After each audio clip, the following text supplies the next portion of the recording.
Welcome, one and all. We are talking a vampire movie, and we are talking about one specific vampire in particular, and his name is Nosferatu. Stay tuned. This is going to be a big old spoiler. So, for those of you who still have not seen it, may I suggest, stick around, have some fun. We're going to chat here live. Today is the Booze and Chill Buzzcast podcast live. It's a special one, so let's get it going. Like I said, we are here, Buzzcast podcast live. Thank you. Yeah, we're doing this live because you can probably tell that it's a little different. There was no countdown. There's no intro. To be quite honest with you, this past holidays have been super fucking busy for me, dude. Like, I hosted New Year's. Here at home, so it got pretty crazy. And because of that, I didn't have a lot of time to actually get around to do what I usually do when it comes to, the whole live thing, the whole countdown, my intro and stuff like that. And yes, they're pre-recorded and everything, but, again, it got pretty hectic, it got pretty busy. But I have to go ahead and say Happy New Year. It's a new year. It's January the 1st today. Last night was the whole New Year shebang. Let me know in the live chat or in the replay where you guys spent it. How did you spend it? Are you recovering right now? I know, the New Year's thing is pretty. It gets pretty crazy, right? Because you're drinking, you're having fun, stuff like that. So it's fun. It's hella fun. So Happy New Year. Hope you all spent it well, and hopefully you all are having a good time still at home, just chilling. Maybe, I don't know, maybe having a drink, maybe. I don't know. Let me know what you guys are doing right now. Anywho, today we are covering a movie that I want to go see with my wife. We had a little mini date, and we managed to catch Nosferatu, the new 2024 Robert Eggers directed movie. A little bit about Robert Eggers here. He is an American filmmaker after working for 4 years as a production designer. I apologize for the noise in my background. He became known for writing and directing the historical horror films The Witch, The Lighthouse, and as of now, Nosferatu, as well as a co-writing and directing the historical action film The Northman. If you pay close attention, though, 4 of those films, The Witch, The Lighthouse, The Northman, all start with the. Nosferatu is the first movie that he's worked on that doesn't start with the word the. And I've seen a couple of reviews where they mention that, they point that out. It's not really worth pointing out, worth noting, but it's kind of funny that the fact that Robert Eggers has worked on other projects and they all start with the word the. I thought that's kind of funny. Shout out to Spider7223 on Instagram, or as we all know him, or as I know him, Jose. What's going on, man? So yeah, this is what we're talking about. First, let me compare the covers here real quick. This is the 1922 Nosferatu movie cover, and I think this is the original one. I think this is the one that they used for films. This is the Nosferatu. This is the 2024 Robert Eggers version of the cover. Now, a little fun fact. It has been, according to some of the research and my horrible math skills, it's been possibly a little bit over 100 years since they've tried to remake the Nosferatu movie. 100 years, guys. 100 years. That is crazy. That is a lot of time that has passed to try to redo. This is bothering me a little bit. Give me a sec here. I hit the giant space above me. It's weird.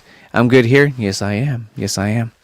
And so yeah, it's been 100 years since the freaking a remake has been attempted to be done, but according to some research I did, Nosferatu was green lighted way before his other projects, which was Lighthouse. It was green lighted before Lighthouse, but something happened, so Lighthouse happened first, and I believe it was also green lighted before the Northmen, but again, stuff got in the way, whatever, and it didn't end up coming out till way after that. And another cool thing is that there's movies out there that come out during December or during the Christmas holiday space, and because of that, they are dubbed to be Christmas movies. This movie in particular came out in exactly Christmas Day, so this makes it an official Christmas horror movie, and quite possibly might just be one of my top favorite Christmas horror movies of all time now. And this is coming from a giant Nosferatu fan. I got the guy tatted on my leg, and I still got a lot of tattoos that I still want to get. Just the time, dude. It's the time, man. And what else? The original. Let me show you guys the original Nosferatu. This is the 1922 looking Nosferatu. Most of you probably might know him better as I guess we can say a cameo in the SpongeBob cartoon. The episode where he's flickering lights and stuff. Most of you might know him from there, and some of you might actually have seen images of this vampire, this legendary vampire, and you might have actually seen the 1922 silent film. Again, this is in 1922. It was all black and white. It was all gradies, all like just old looking stuff, like film, like the times when they were doing this with a camera. You know what I mean? Literally rolling the film manually.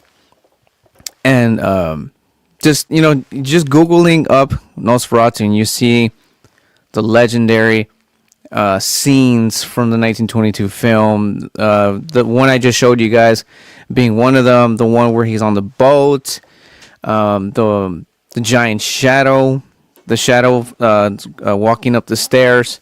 I can actually think of one where I've seen that clip before I even saw the 1922 film, which was in Ernest Scared Stupid. They show a small clip of that in there, and I thought that was the most coolest looking thing ever.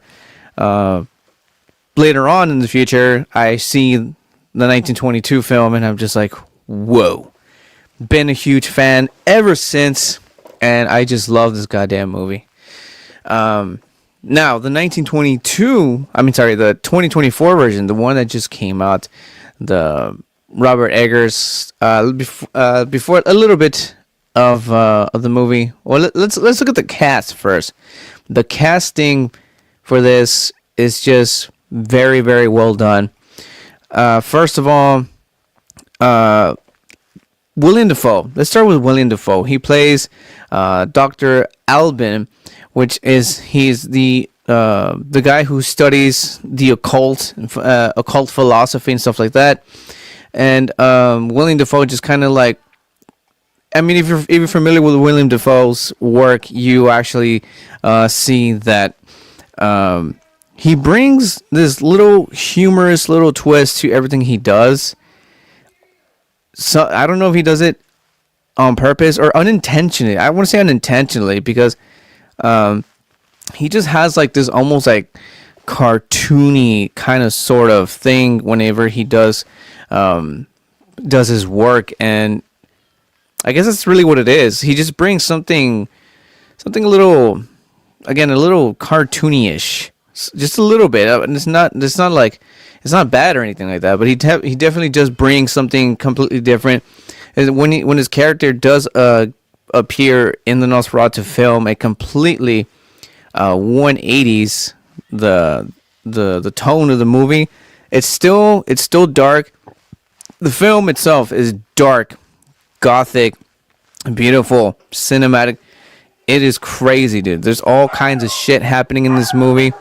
I apologize with the dogs, and it's just crazy. It's a crazy movie, and Willem Dafoe's character just again really does bring something. I'm trying to look for my goddamn picture of Willem Dafoe. Here we go. Here, Willem Dafoe does bring something to the table, and also when he does get introduced to in the movie, he's kind of sort of like the last resort. Sorry.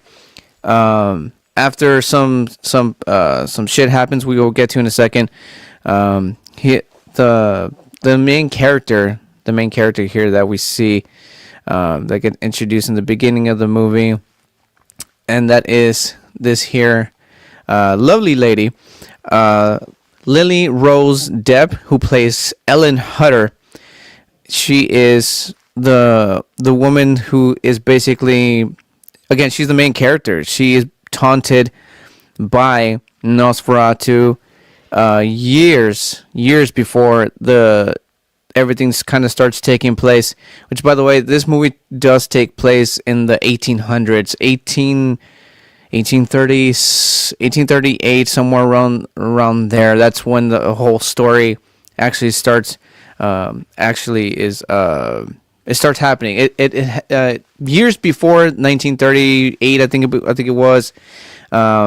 She's in this like state where she just, something happened. She's just broken down, and she is just in a really, really bad place. So she finds herself in bed on her knees praying for Angel, or I think she even said like a demon or angel, come to me for my aid, and so on and so forth.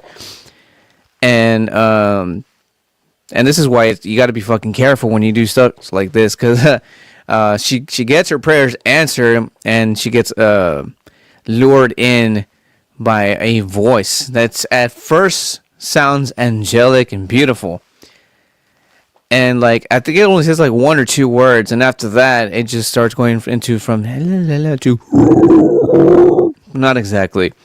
So she gets lured out of the house into like what looks like the front of the house. It's a giant looking mansion thing, and she is she gets pretty much, what's the word I'm looking for?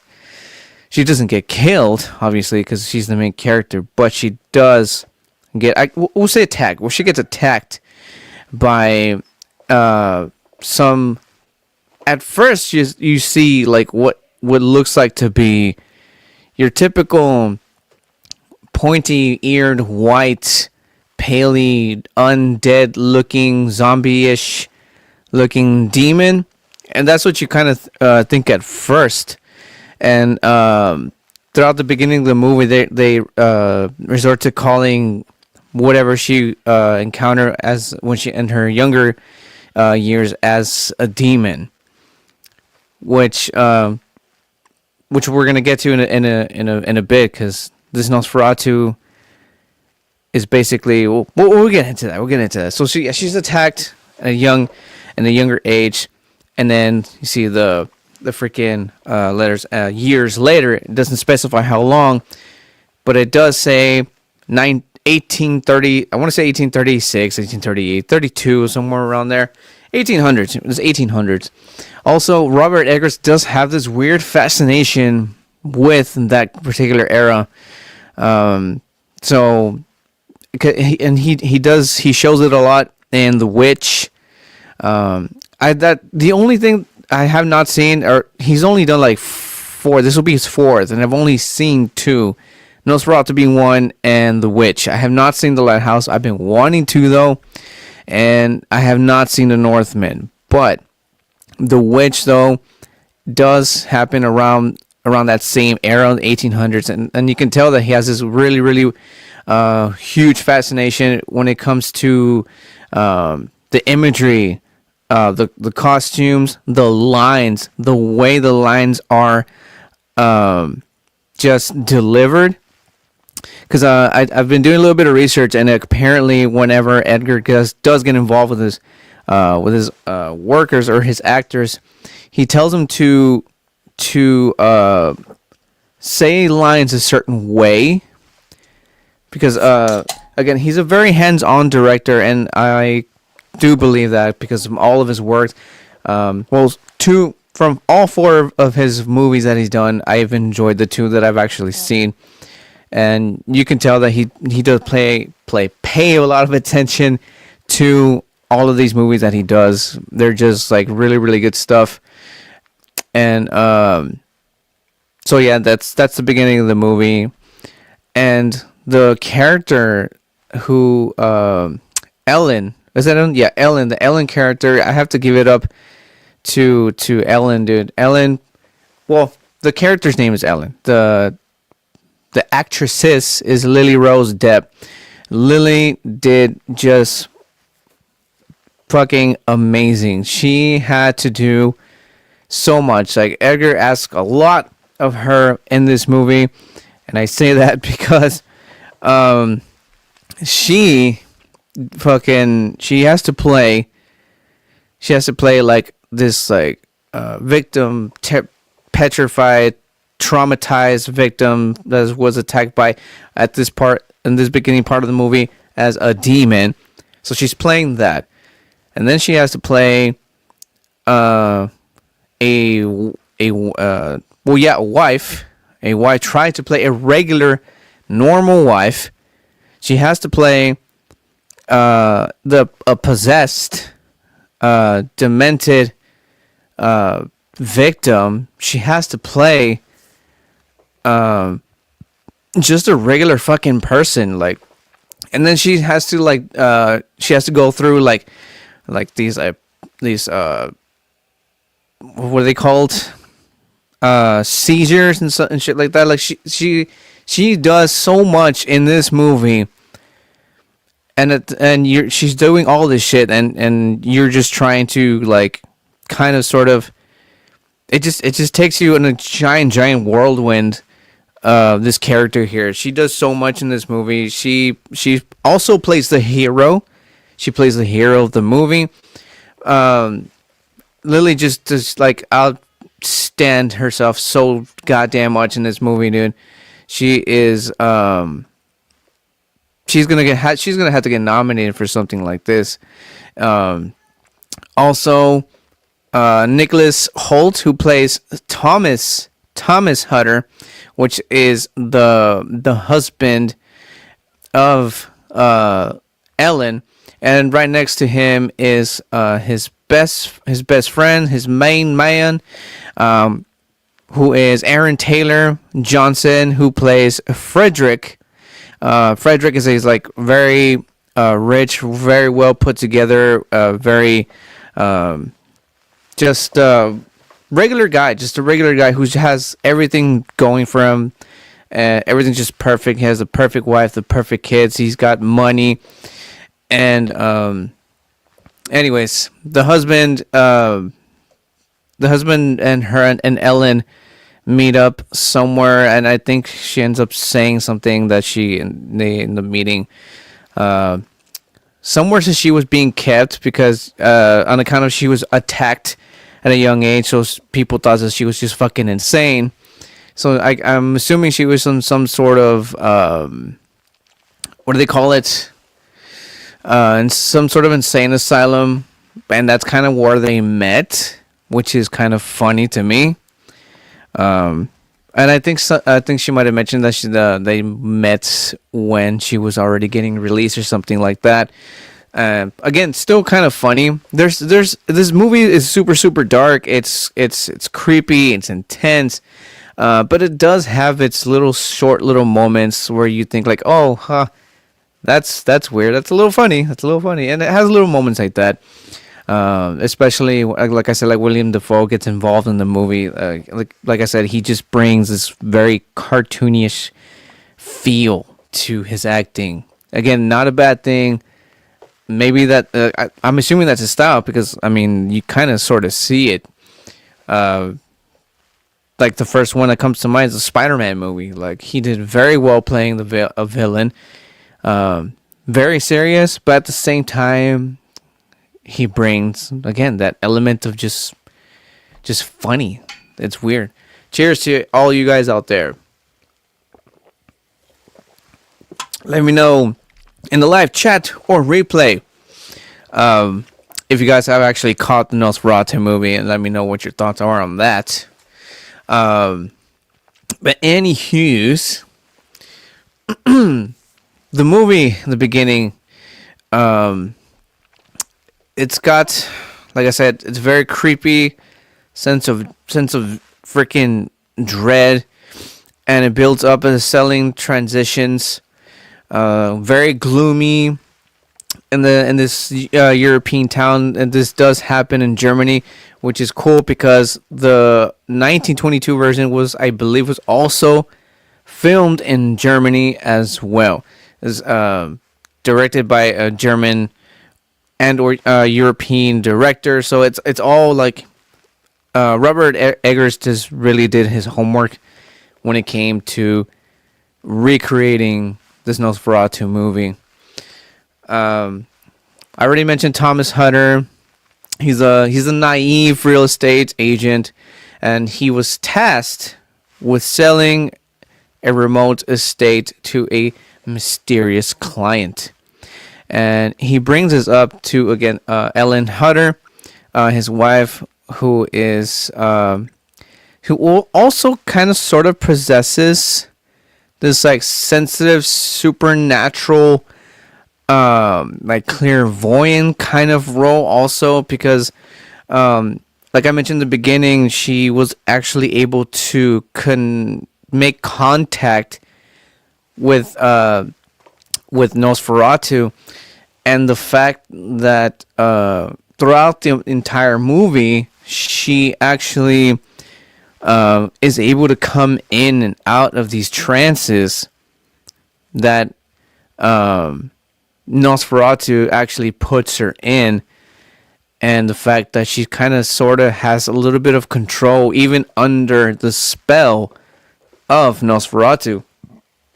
Which, by the way, I think this is probably the first vampire movie where they play a shit ton a lot more when it comes to the hypnosis part. There's been Dracula movies, the vampire movies, where they do such thing, but they don't seem to do it as, I want to say, as fucked up as it does here in Nosferatu. Give me a sec. Another little.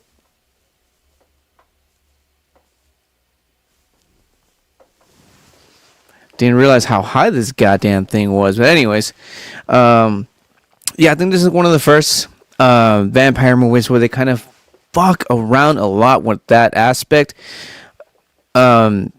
Just the hypnosis, not just like the hypnosis part. I mean, like the very, very presence of Nosferatu, just like it's like this totally different like level of just darkness and evil.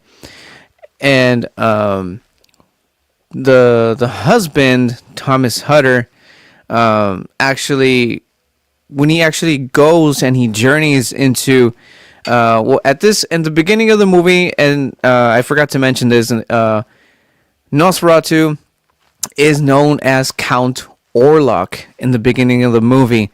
Nosferatu is like his, like, you know, his vampire name. And then he uses Count Orlok, I guess, to kind of like, you know, kind of blend in a little bit to sound more normal or whatever.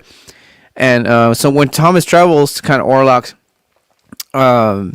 he does start, Well, first of all, the journey to Count Orlok's house is insane.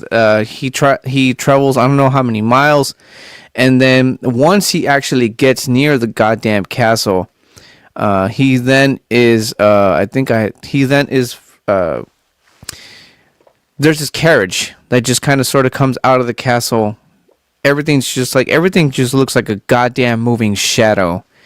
His horses are all black, carriages is all black, and it just kind of rides towards him, and he's just standing there completely petrified. And it just parks and right in front of him, doors open on its own.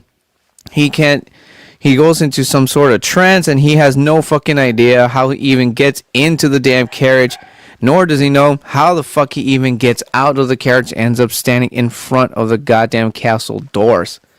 So, to kind of give you guys an idea as to how much messed up and darker and eviler, is that even a word, eviler, or whatever, how much more eviler, just again, the power of Nosferatu. When I walked out of the theaters, I thought to myself, like, fucking Nosferatu makes Dracula look like a fucking tooth fairy. This movie makes Dracula look like a fucking tooth fairy. It is insane. That's why I love Nosferatu. But, so, Thomas goes into the castle. He meets Count Orlok. And he gets into like he enters his hypnotic presence, and that itself just kind of sort of dominates the entire just scene. Like, Thomas is just completely like, he's terrified, he's petrified, he's shitting his pants, he's pissing his pants, he's just like all kinds of messed up in his presence, so much that I don't know if this was like he just kind of sort of passed the fuck out, or it was just all part of Count Orlok's, aka Nosferatu's, just again his presence and his power or whatever. He just fucking passes out. Next morning wakes up, and Count Orlok, I guess during the time that he was completely knocked the fuck out, he was there to sell him a remote estate, to back where Thomas and Ellen are from. And again, while he was out, I guess Count Orlok was already preparing some papers to get signed, because in real estate you have to sign papers to make it official or whatever. Apparently that's how it worked in the 1800s. Here I thought you just killed the family in the house that you liked and you just moved in. That's what I thought. I'm kidding. I don't know how the real estate worked in the 1800s, man. Shit. How was I supposed to know? Anyways, so all these strange occurrences along the way, like fucking the fact that he just kind of goes in and out of these weird trances while he's around Count Orlok, and the fact that he just is this very, very unsettled Thomas just around Count Orlok's. And there's a point where he just kind of wakes up from one of his trance, wakes up in a bed with bite marks on his chest. By the way, this vampire apparently doesn't do your traditional neck bite. He goes straight, I guess, just straight to the heart, probably, because he did it like right around the middle section here, and he starts revealing his vampire vampiric nature. Excuse me. And because he starts realizing they would only, well, first off, when he was told about meeting up with this Count Orlok, Thomas's boss told him, like, even before, that he wanted to meet at a certain time. The time was during nighttime. And when he got to the castle, all deals were made during a certain time when the sun was going down or was already down.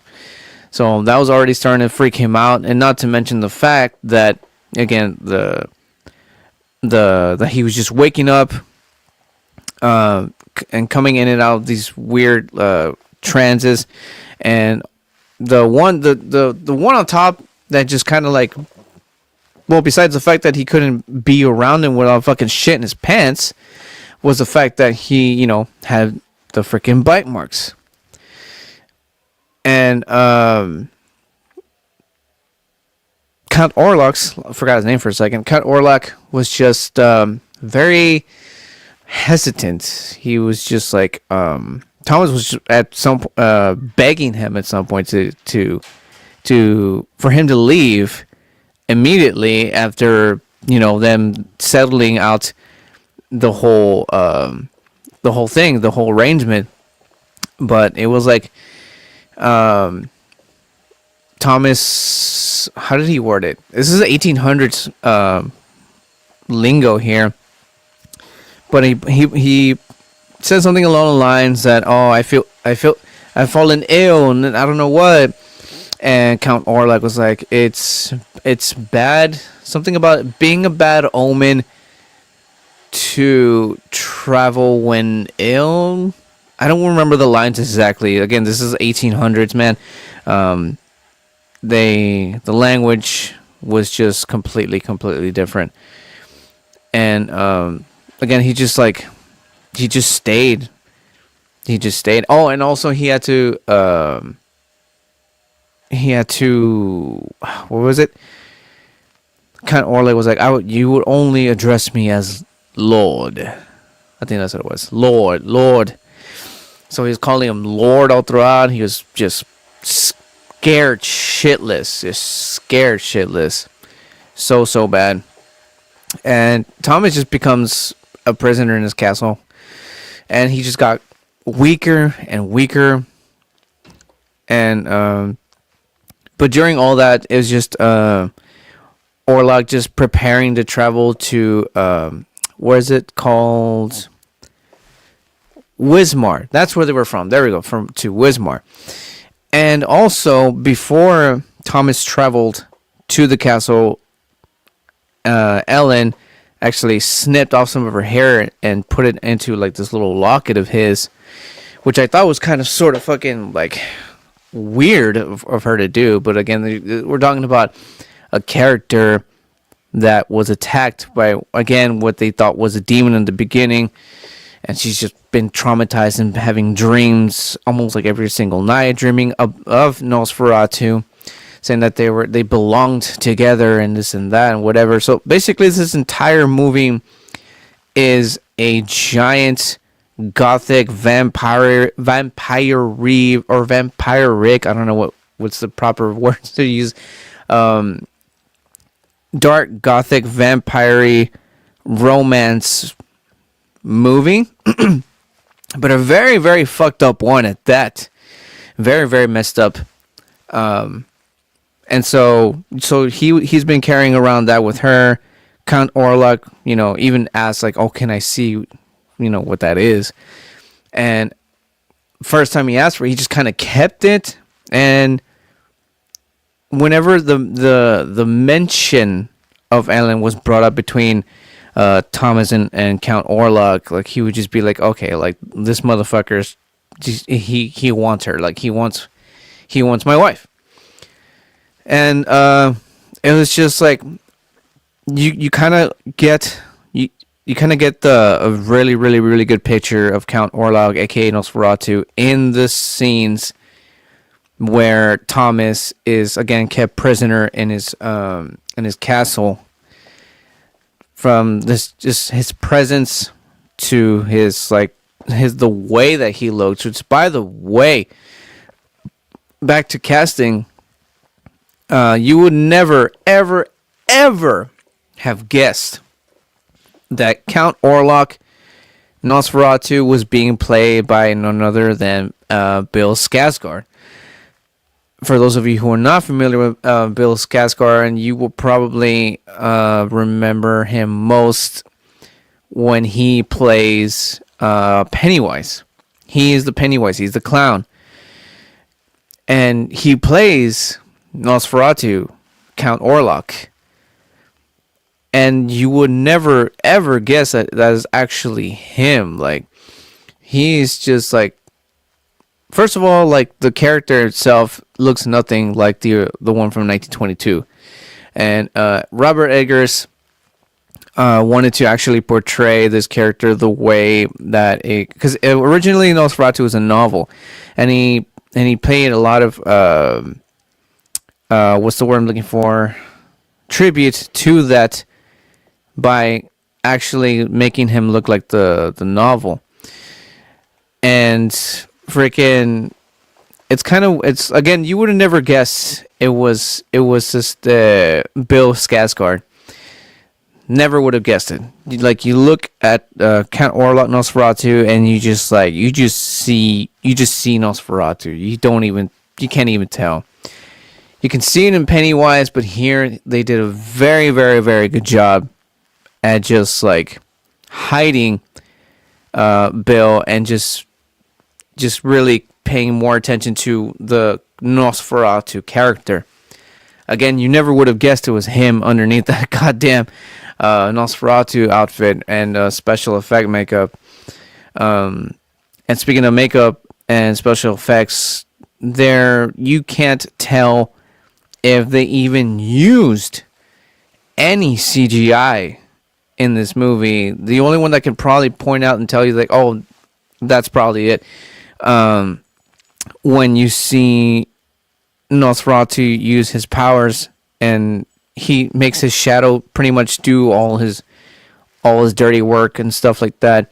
That's probably the only CGI you'll see, and that really isn't really much. I mean, they did it in 1922, where Nosferatu his shadow would just kind of like go ahead of him, and wherever the shadow was at, and he would just appear.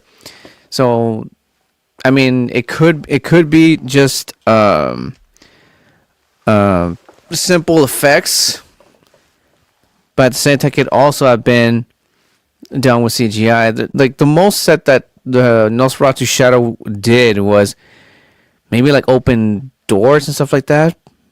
But again, simple effects could also do that as well. So it was kind of hard to tell if there was any CGI at all in this Nosferatu movie. Right down to Nosferatu's face whenever he would, like, another thing is you wouldn't even see like a average vampire movie where you just see the vampire just open his freaking giant jaw wide open with the teeth and everything.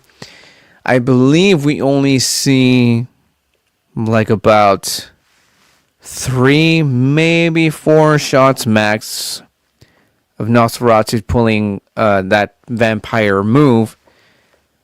And even when that happened, I mean, it looked like just like basic special effects with no CGI.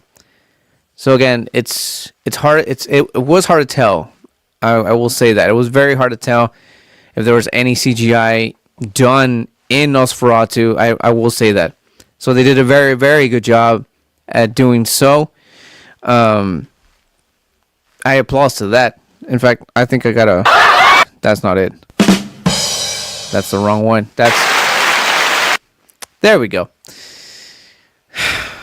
I would label them, but they're so small. That's not what she said. But anyways, So if you haven't caught on, Nosferatu himself is it's just totally fucking different fucking ball game of a vampire, and which is why I've always been very, very intrigued by this character. And again, like I said, he just makes Dracula look like a goddamn tooth fairy. It's insane. So, little fast forward here. Orlok arrives by ship just like he does in the 1922 movie, bringing with him death and plague. Again, this is also portrayed in the 1922 film. Like when I say that his presence brings like pretty much, yeah, it brings death. Let's just put it that way. And in fact, they even just start calling him Death at some point. I think even in the beginning of the movie, they Death himself is what they called him. And scenes of just rats swarming the town, historical horrors. I mean, it's just like there's so many. Like when you think of the plague, you think of rats. You think of there's also that what are they called? The grasshopper-looking lotus. There's also lotus, but here we got rats, and they start like descending and just into chaos all over. Causing superstitions and social collapse and just complete and utter just chaos, complete chaos. People dying left and right, and it's just crazy, dude. It's super, super crazy. Also, the ship scenes. I have to say, there's one thing that I did not see, and I was just a little bit tiny disappointed. In the ship scene, while his stuff is all getting sailed across to where did I say, to Wismar.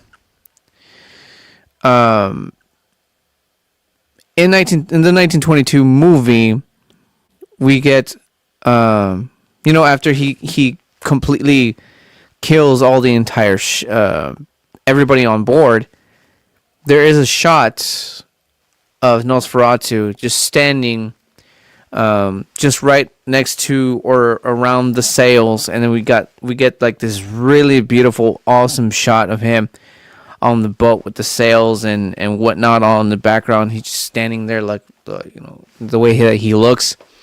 We don't get that in this movie, but at the same time, now that I think of it, I kind of excuse me, I kind of sort of get why. Because first off, this version of Nosferatu, like I was saying, he's based off exactly from the Nosferatu novel, and apparently this is also the part I thought was a little bit funny when Nosferatu popped out. Nosferatu in this movie, in Robert Eggers' version of Nosferatu, Nosferatu kind of sort of looks like a zombified, undead 60s, 70s porn star. The reason for that, I was not expecting Count Orlok or Nosferatu to just be rocking this like pretty gnarly looking mustache. You can't exactly see it. There's not a lot of pictures, but the one I just showed, I mean, if you pay close attention to his right underneath his eyes, you think that's the fur from the giant looking cloak that he's got there, but it's actually a funky looking stash, and he just rocks it all throughout the movie. I was not expecting that on account of, the 1922 Nosferatu is pretty much like completely bald. All he has is eyebrows. That's all he has. This one again, it just again looks like a zombified vampire 60s, 70s, 80s male porn star kind of look, and I thought that was kind of funny. But you kind of sort of make you're okay with it. You're okay with it once he actually says and is around other characters, and he's just full on Nosferatu mode, and you just kind of completely forget about the mustache. But I mean, the Nosferatu character is definitely something different in this version of Robert Eggers' Nosferatu.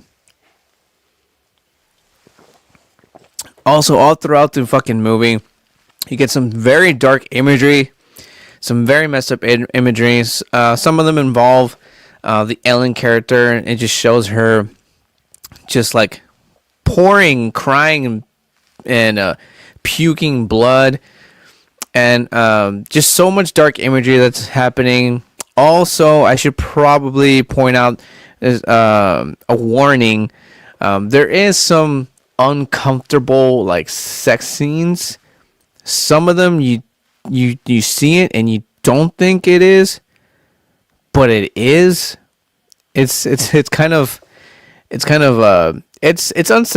It's unsettling, the sex scenes. They're fucking nuts, dude. They're very, very unsettling. Anyways, a little bit of fast forward again here. Ellen begins to unravel Orlok's true nature through cryptic visions and old folklore. Again, she has this capability of just being able to not be 100% under his control when those visions or trances happen. And her inner strength contrasts with the town's fear and hysteria. She learns she must sacrifice herself to stop Orlok. And that is something that both Ellen, Mr. Albin, and Dr. Willem, which is the doctor that was kind of looking after the Ellen character before they kind of sort of just like, waved the white flag and just thought like, you know what, maybe this is gonna help.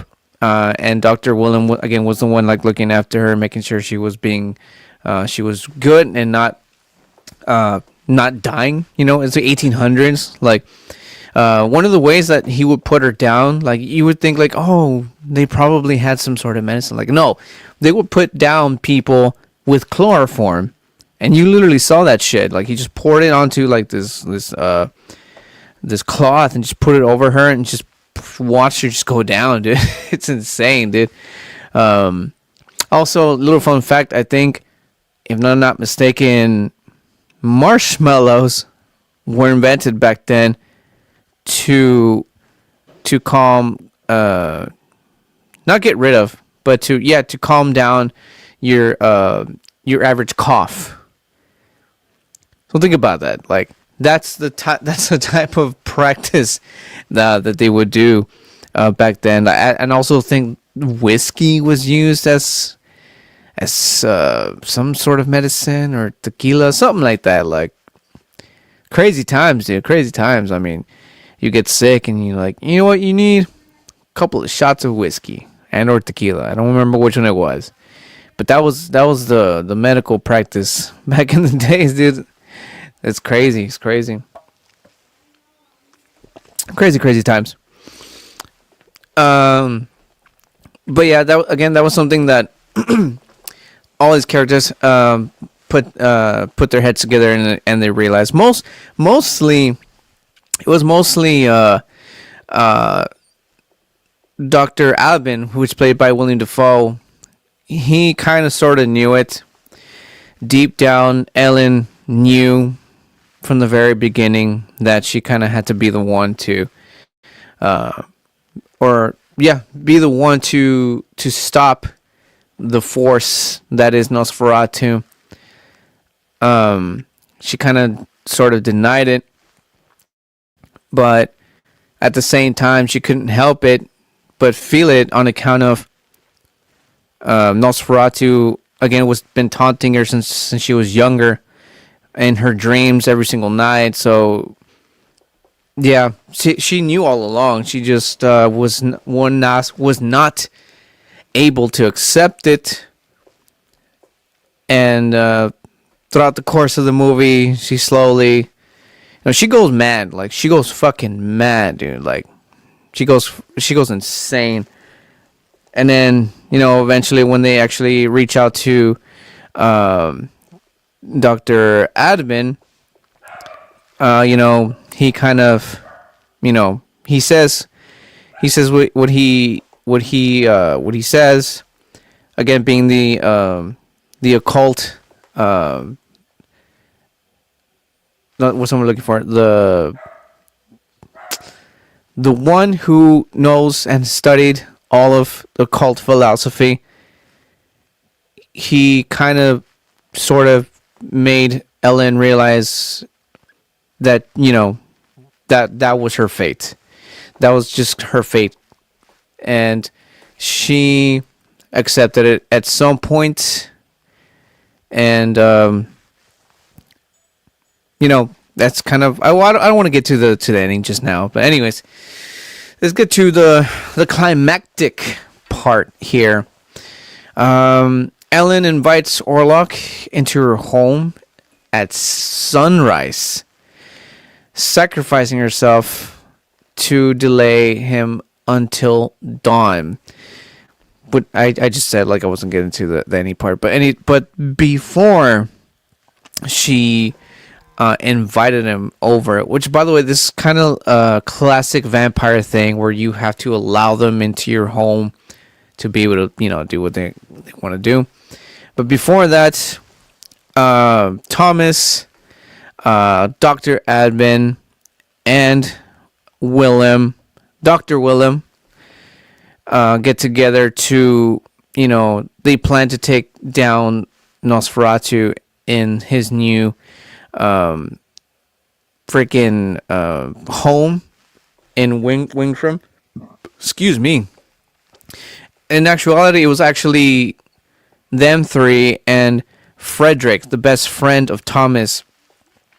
I skipped this part. So Nosferatu actually gets to Frederick's family. The reason why he did that was because he visited Ellen like he does in her dreams or whatever, but he kind of sort of physically was there. Where once after he moved into I got, what was it called again? Wismar. And he told her that they were meant to be together, that Thomas was not for her, and she's known this all her life, and this and that, and they had this connection. And but Ellen refused, which is why I say that she has like this clairvoyant thing to her, because again, she was just able to just control herself. But at the same time, Nosferatu wanted her as her own, but in order for that to happen, she would have to accept him willingly in her own free will. So it was whether because she had some sort of clairvoyancy to her, or because Nosferatu was holding back because the whole vampire rules. I don't know what they are, but apparently to be able to, I guess in this case, I could be wed, I guess, to a vampire, you would have to do it on your own free will. So it was either the two or both.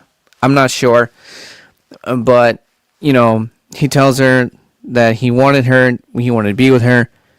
She denied, and he just gave her 3 days. Like, in 3 days, you will be mine. But that people will die, people will suffer, and this and that. And I think this happened on the first or second, no, the second day actually. I want to say the second and or third. Like Nosferatu just kind of fucking had enough. He was just tired of waiting. So what he did is that he took down another character, which I failed to mention. I think it was Anna, which is the wife to Frederick, and they had two little girls, two kids. And that particular scene in the movie, dude, was probably the most gnarliest. Shout out to It's Mandy Lynn, the baby sister on Instagram. What's going on? What's going on? That scene where he goes into Frederick's home, it starts off with the shadow. It's always the shadow, man. Shadow, Nosferatu's shadow, and you just hear whisper the words. He's speaking like this completely different tongue, but basically telling him like, yeah, you will not wake. Second, he stops saying that, children screaming. Frederick's wife, Anna's like trying to wake him up. He will not wake up. He's sweating. He's fighting it, but can't wake up. So she has no choice but to get up and check it out herself. She goes into the kids' room, and the scene, dude, that we get is just completely just nuts. You just see Nosferatu just sucking the life out of both of these two kids and just drops them like fucking rag dolls, dude. And my wife made a really good point about this one. The Art the Clown, Terrifier 3, people were completely shocked and disgusted when Art the Clown killed those kids, or that girl, I think it was, in the beginning of the movie. But Nosferatu said, we can do a little bit better than that. And you actually see these two little girls get killed by the hands of Nosferatu. It's not a long scene. It's not Terrifier 2 fucking killing scene long. But it's definitely... Excuse me. Woo! Been holding that in. And, yeah, that part is completely brutal. And, I think I have to sneeze again. But anyways. So that's what happened. That's how they killed her off. And back to where I was at. Again, there's just so much going on in this movie, dude, that one person by themselves is kind of difficult to just kind of keep track. And so originally the plan was for Dr. Admin, Thomas, and Frederick, and Dr. Willem to take down Nosferatu. But because of Frederick's family's death, he went completely mad. Not only that, but that plague that was brought by Nosferatu kind of got to him, and he just did not make it. He died in the arms of his dead wife. He went into their burial ground, took her out, and just died right there in her arms. And so Thomas, Dr. Willem, and Dr. Ammon burned their bodies because apparently that was the only way to release him from Nosferatu's evil. So from there, they go into Nosferatu's place, and they find the casket, or the traveling casket, because it's not the same casket or coffin, whatever you want to call it. It's not the same one that we see in the first part of the movie in the castle. That one just looked fucking weird. Like, not weird, but it's just fucking cool. And speaking of funny thing about this also, You see some Count Orlok dick. You see some Nosferatu dick. You see it in this movie, and it's kind of sort of burnt into my brain a little bit, and I did not have a lot of luck trying to get rid of it last night, let me tell you. Not like I was trying to, but, you know, at the same time, I was just, you know, drinking for fun. But anyways, so yeah, they find his coffin or casket, whatever you want to call it, and they do it so quickly, like they just took the lid off and just quickly, with and this wasn't wooden. I believe what they used wasn't even wood. It was like some sort of pitchfork or something, I don't remember what it was, but it was not wooden. And here I thought the only way to get rid of a vampire was through a wooden stake through the heart.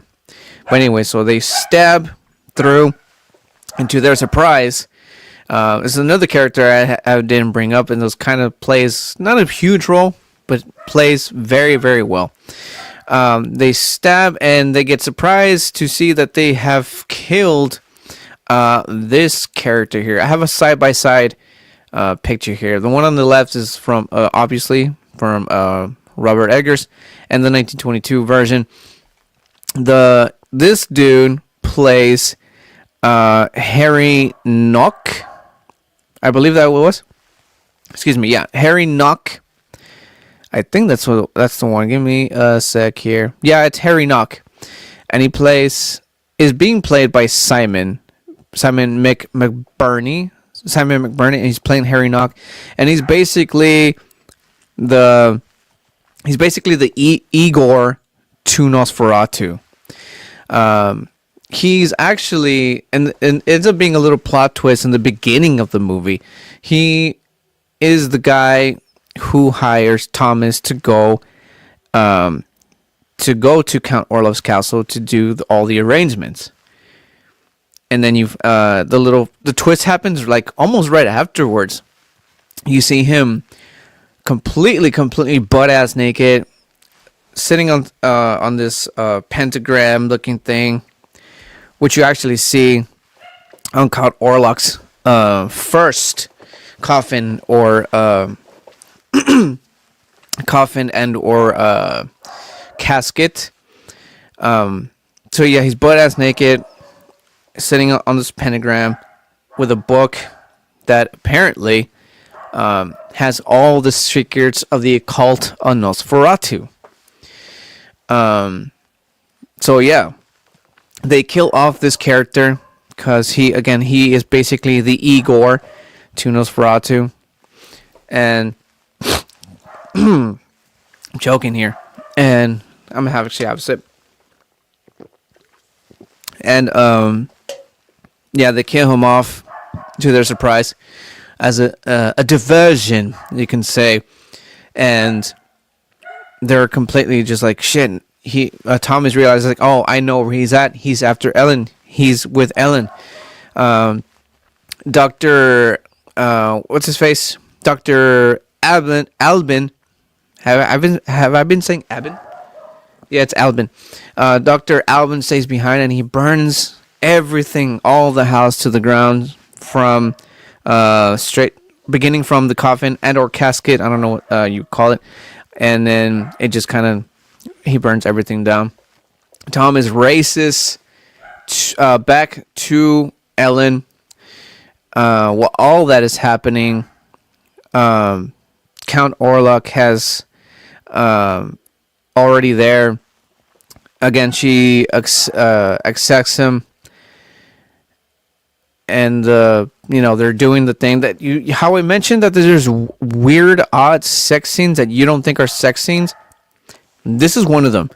And it's Count Orlok just completely nude. She's fucking completely nude in bed, and they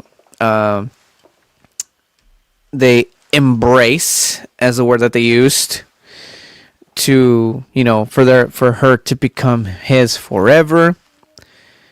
And then rising sun comes up, burns Orlok, dissolving him in a grotesque display, and in practical effects too, and a very atmospheric lighting, and it's just like that part was like, it was unsettling, but at the same time almost it was almost beautiful in a very fucked up way. But that's kind of what I enjoy a lot about Robert Eggers' stuff. That it's grotesque, it's dark, it's eerie, it's unsettling, but at the same time, he's able to capture something beautiful as he's doing all of this. It's amazing what he can do. And that's pretty much the entire movie. Did leave out a little bit of things here and there, but I'm still choking here. But yeah, it's the final shot. It leaves you questioning whether the curse is truly gone, or if it's just in the shadows, just lingering. But that's pretty much the entire movie. Like, the visuals, I mean, the historical details, the blending of the gothic horror, from start to finish, is just crazy. Very, very well done, dude. Right down to like the soundscapes, eerie, and like very unsettling sound designs. Excuse me. Like freaking the howlings. Oh, there's wolves that follow Count Orlok around. The distant howling, the whispers of Nosferatu. Silence is also used as a weapon in this movie. It is used as a weapon, but at the same time, it amplifies the moments in certain scenes, and just that's what causes like this huge, scary, unsettling dread. It's fucking crazy, dude. Like just the sounds that are used in the movie. Also, it just plays a lot with the fear of the unknown. This movie, like societal collapsing, like just like think of the pandemic. If you remember how you felt around the pandemic, you kind of get that same feel off of this movie when the whole plague and the arrival of Nosferatu happens. What else?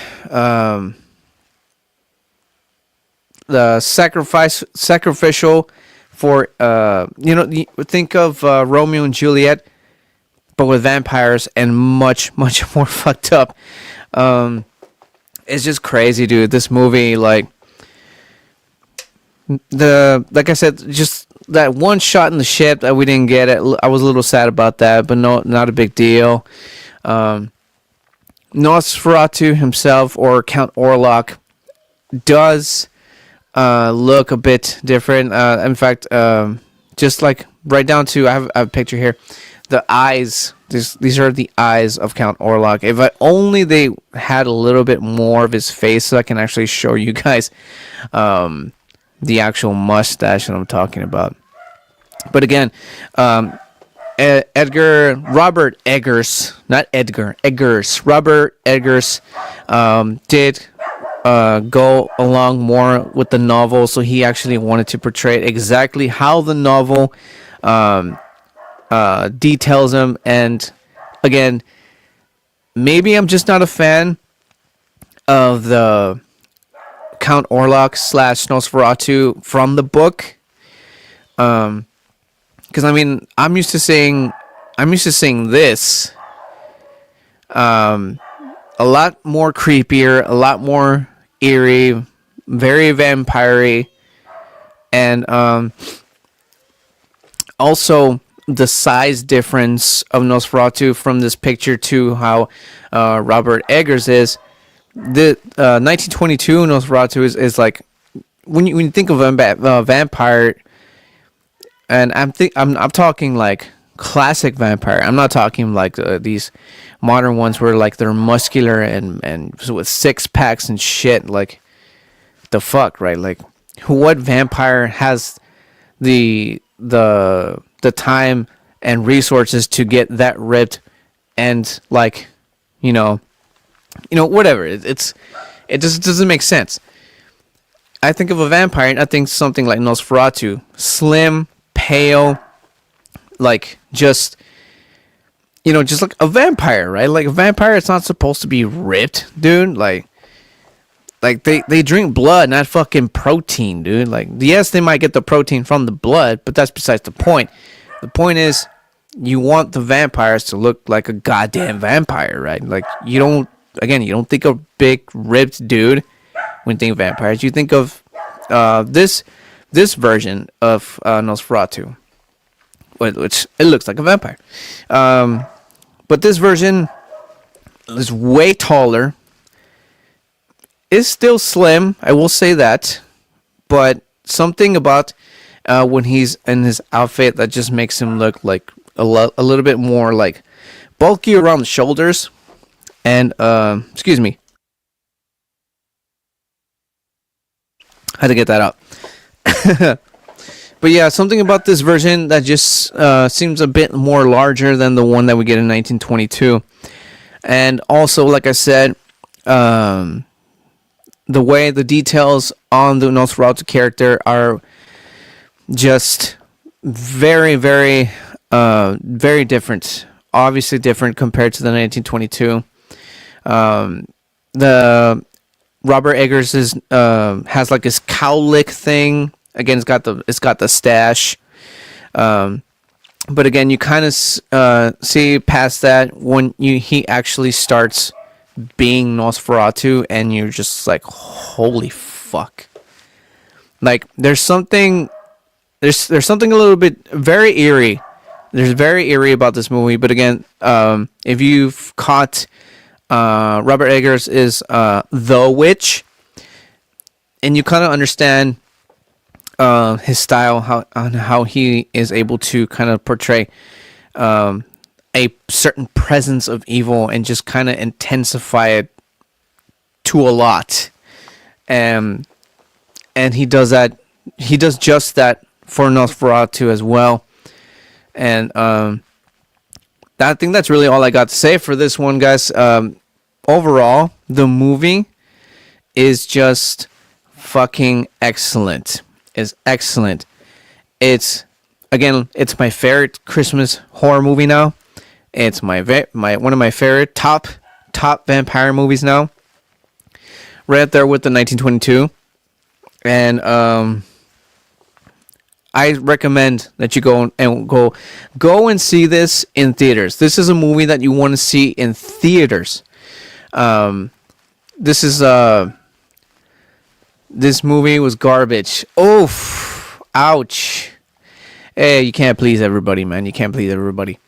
I definitely recommend that you go and watch it in theaters. There's a movie that you want to watch in theaters. Again, how they play around with silence, it hits you a lot better if you're gonna watch it in a big screen. And I mean, that's really all I got. That's all I got for this. This is a good one, guys. Got to give a shout out to the new subs, like I mentioned in the beginning. In fact, I'll play this one more time before I head right out here as soon as I can find it. Did I put it out? I don't think I did. Got to give a shout out to the subs. Anyways, that is all I got, guys. And I totally forgot to mention the whole streaming thing. If you are looking to level up your streaming, level up your videos, level up your content, head to the link in the show notes down below. Get $10 off of StreamYard, which you're seeing me in right now. This is StreamYard. If you want to level up your stuff, your content, head right down there, get $10 off, and at the same time, support your boy as well. And shout out to the new subs. I totally forgot to put this up, but thank you all for the new subs, for the new subscribers.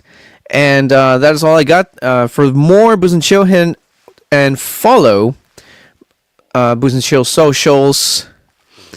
What's going on, Josh Bookouts? What's going on, man? Just calling it a day, dude. Calling it a day. But thank you for joining. Anyways, thank you for joining. Stick around. Watch the replay. And for more Booze and Chill, head on over to Patreon /Booze and Chill for special announcements, early releases, special Patreon lives only, making ofs, and all that juicy stuff. If you're into all of that, head on over there. You can start a free trial, and or you can actually contribute and become a member. Tiers start at only $3. And that is all I got, guys. Thank you so much for sticking around. Check out Nosferatu. Watch it in theaters, because that is the way to watch it. And that's it for that. I will catch you guys in the next one. And remember, if you keep watching, I'm gonna keep drinking liquid death, because that's I like to murder my thirst that way. Cheers.